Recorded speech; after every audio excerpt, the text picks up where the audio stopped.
네, 이한우 이사님 반갑습니다.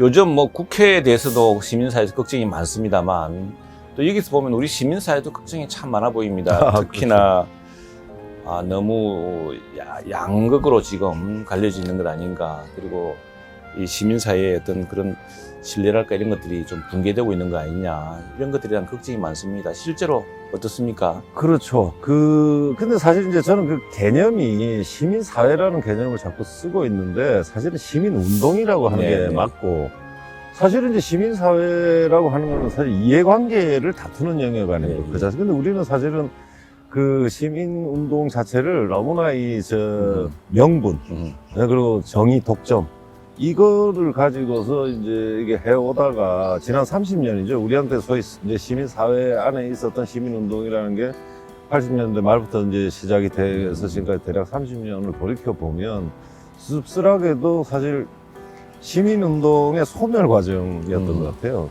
특히 뭐 최근에 그런 일이 있었지만 시민운동 단체에 있던 분들이 그 자리에 있어야 되는데 다 이제 의회로 진출하면서 스스로 사실은 이제 자기의 그걸 깎아먹는 실체적으로 이제 그런 문제가 하나가 있고, 두 번째는 이제 저희 이야기 주제 담론에 있어서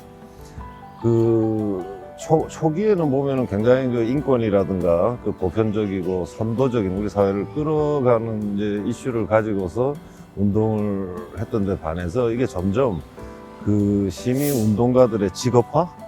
이게 이제 부정적인 모습을 보였고, 최근에 이제 뭐 비극적인 삶을 마감하신 이제 박원순 시장의 어떤 시민운동가로서의 생애 자체가 그런 모습을 저는 다 담고 있는 게 아닌가. 그래서 좀 우려되는 거는 그럼에도 불구하고 시민운동은 좌든 우든 여러 형태로 이 제기가 되고 그런 것들이 이제 좀 정돈이 돼서 국회로 이렇게 전달이 되고 이러면 사실 서로가 이 역할 분담을 하는 건데, 요즘 걱정되는 거는 지난 과거를 돌이켜보면 썩 성공을 했다고 할 수 없을 만큼 무너져 버린 거 아닌가, 이제 그런 걱정을 하고 있습니다.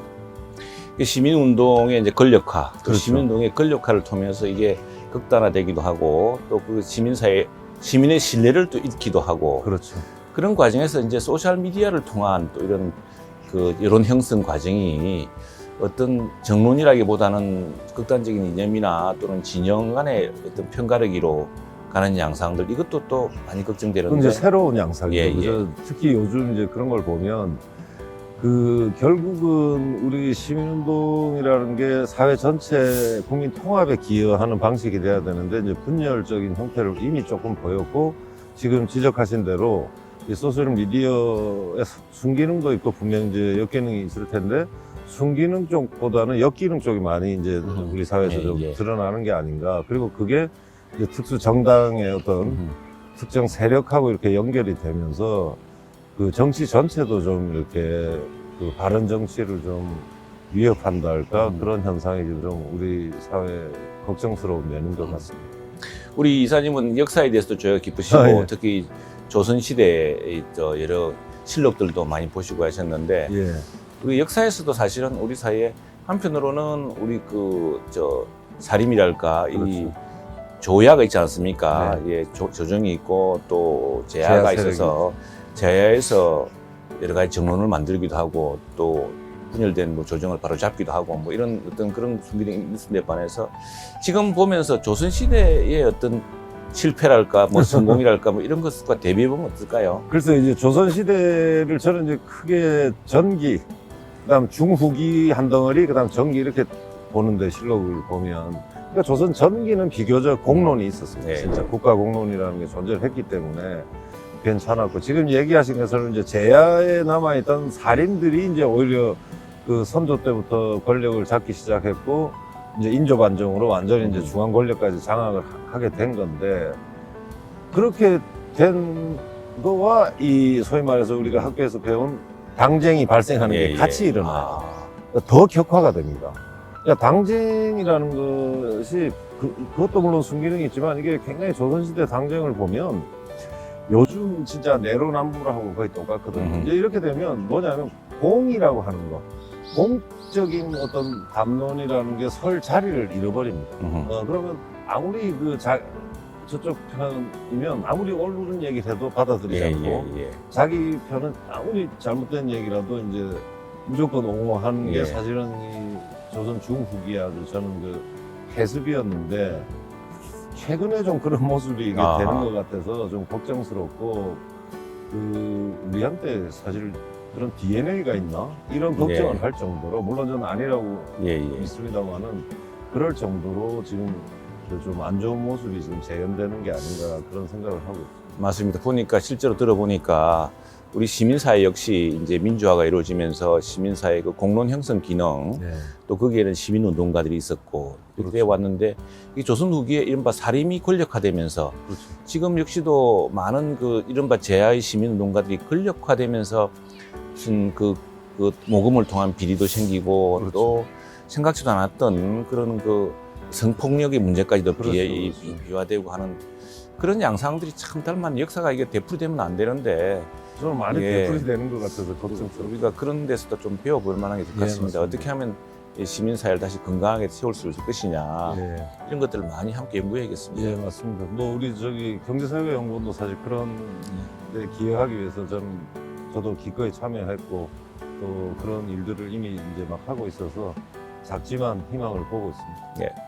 결국 이제 우리 정치도 분열이고 시민 사회도 지금 분열이 돼 있는데 그러나 결국 이거를 해결할 수 있는 건 결국 정치 아닙니까? 예, 예. 정치인데 뭐 우리 최 의원께서는 그 전에 또 워싱턴 특파원도 하셨고 예. 언론을 통해서 주로 그런 분야를 많이 정치 분야를 많이 보셨으니까 어떠세요? 지금 또 참여하고 계신데 이 뭐 다 다를 수 있죠 이해관계나 네, 네. 보는 시각. 그런데 이거를 극복하는 방법은 어떻게 하는 게 좋다고 생각하십니까?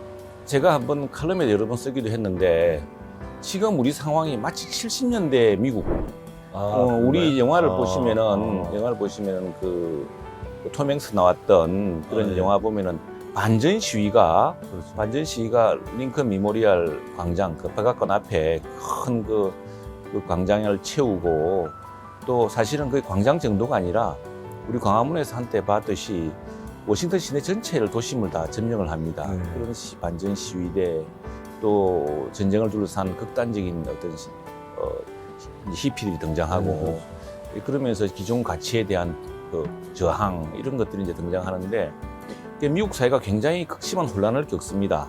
예, 그게 닉슨이라는 영화에 드러나고 여기에 또 닉슨이 또 워터게이트 사건으로 하야하게 되면서 그 권력까지 이렇게 여기 공개까지 일어나니까 더 혼란을 겪게 되는데 이 과정에서 미국 사회가 주목했던 것은 하나는 사회적 신뢰라는 것이었습니다. 그래서 신뢰 자본, 이른바 트러스트 캐피탈이라고 하는 것인데 이건 뭐 후쿠야마라든가 네, 또 로버트 그렇죠. 퍼트남이라든가 여러 사람이 이 문제를 제기했습니다. 근데 이 사람들의 특징은 근대 또 현대의 성공한 나라들, 성공한 사회에서 보니까 부패가 적고 신뢰가 아주 높더라. 상호 신뢰가 높더라. 그래서 신뢰라는 것이 큰 사회적 자본이다라는 발견이었죠. 근데 이제 이런 자본을 만드는데 이미 이제 70년대 들어 미국도 그 반전 문제로 또 권력의 어떤 부패 문제, 이런 또 거짓말 문제 이런 것으로 붕괴가 시작되고 하면서 어떻게 신뢰를 구축할 것인가 이런 문제가 또 심각해졌습니다. 그 시기에 인상적이었던 게 이제 루이스 파울이라는 대법관, 나중까지 대법관이 되는데 이분이 그 미국 그 기업법 이런 쪽을 전공하신 분이어서 대법관이 되기 전에 전체 미국 사회, 특히 그 재계 이런 데에 상공회의소에 편지를 씁니다. 미국 사회가 우리 젊은이들이 반전 시위에 하다 보니까 자본주의 자체, 그 자유시장 경제 이 자체를 부정하기까지 이르는 이런 상황에 이르렀다. 이런 것들을 우리 미국 사회가 또는 그 기업이라든가 상공회의소라든가 또 학계가 그냥 두고 보아서는 안 된다. 그래서 뭔가 미국 사회가 가야 될 것이 무엇인가를 가르치고 토론하고 정책을 연구해야겠다. 그래서 그런 연구한 걸 만들자라고 이제 제안을 합니다. 그래서 당시 일어난 것이 헤리티지 재단이고요. 하나의 새로운 사회적 공론, 무엇이 옳고 그른가에 대해서 예컨대 민주당은 민주당대로, 공화당은 공화당대로, 좌는 좌대로, 우는 우대로. 그러니까 프로그레시브와 컨서버티브가 서로 공론을 만들어 갑니다. 그 공론을 만들어 가는 과정이 싱크탱크였고, 그래서 그것을 우리가 미국의 70년대의 사회적 신뢰를 다시 회복해 나가는 과정에서 싱크탱크의 역할, 그리고 또 기부자의 역할들, 기업하는 분들이라든가, 그리고 미국 브루킹스나 헤리티지를 보면 놀라운 것은 거액 기부자만 있는 게 아닙니다. 소액을 기부하는 사람이 굉장히 많습니다. 그런 걸 통해서 이제 선동과 주장이 아니라 정책과 실질적인 그 어떤 사례로 통해서 서로 설득하고 새로운 모델과 정책 방향을 추구하고, 그것이 나중에는 이제 선거 캠페인으로까지 이어지는 그런 순환을 만들었죠. 물론 미국까지 양파를 극복하지는 못했지만, 그러나 그런 면에서 적어도 우리가 지금의 너무 극단화된 주장과 또 파편화된 그 생각들, 이것들을 하나로 통합하려고 하면은 그런 미국의 사례, 또 신뢰라는 자본이 참 중요하다는 그런 재발견, 또 그걸 만들기 위한 정책과 공론을 만들려는 노력, 건전한 시민사회를 이렇게 육성하려고 하는 그런 시민들의 건전한 참여, 생각과 또 작은 기부를 통해서라도 그걸 이루려는 노력들 같은 것이 그나마 희망이 아닌가. 우리가 미국 사회도 문제가 있습니다만 좋은 점만 본받는다면은 그것이 참 우리가 우리 사회에서 공론을 형성할 수 있는 거 아니겠느냐. 시민사회란 것은 그 아주 지속 가능한 미래를 내다보는 튼튼한 기반 위에 지속적인 정책을 추진하기 때문에 그런 공론을 만든다는 점에서, 그래서 우리 경사연이 상당히 지금 여러 이제 시민사회, 시민운동이 권력화되면서 만들었던 시민사회의 어떤 신뢰 저하랄까 이런 것들을 극복할 수 있는 하나의 새로운 또 모델이 되지 않을까 생각합니다. 예, 저도 뭐 그런 방향으로 되도록 노력하겠습니다. 그 신뢰 회복의 첫 출발점은 각자 자성이라고 봅니다. 맞습니다. 자성하고 그렇게 할 때라야 그 전체적으로 되는데, 그래서 저도 뭐 우리 재현한테 바로 그런 정치를 기대하는데 어떠세요? 한번 좀 여기서 다짐을 좀 말씀해 주시면. 그렇습니다. 그 이제 정치인을 선량, 국회의원을 선량이라 그럽니다. 선량. 좋은 사람을 뽑아놨다 그래요. 그렇죠. 근데 좋은 사람을 뽑아서 여의도만 보내면 서로 싸움하고 사람이 이상해진다는 것이 그렇죠. 정치의 지속 가능성, 이게 참 어렵더라고요. 시스템상으로. 그렇죠. 현실적으로 그런 어려움이 그래서 이제 우선에 밖으로는 시민사회가 어떤 정책 공론 형성 기능을 통해서 다시 재구축되고 시민사회 기반이 될 만한 이제 10년, 20년, 30년 내다보는 그런 싱크탱크 재단, 또 시민사회를 새롭게 구축할 만한 또 시민사회에서 양성되는 그런 싱크탱크와 연구 모임 같은 것들이 정말 안팎으로 두루두루 켜켜이 만들어져야 되는 거 아닌가 생각합니다. 그냥 시민의 한 사람으로 바라는 거는 특히 정책, 거기에 많은 기여를 해주시기를 바랍니다. 예, 이게 경사연도 우리 저 국회 원내 정당들 여야를 통틀어서 그런 많은 정책 그렇게 해야 제안에 되겠죠. 통찰력을 좀 주시도록 부탁드리겠습니다. 예, 그렇게 하겠습니다. 감사합니다. 감사합니다.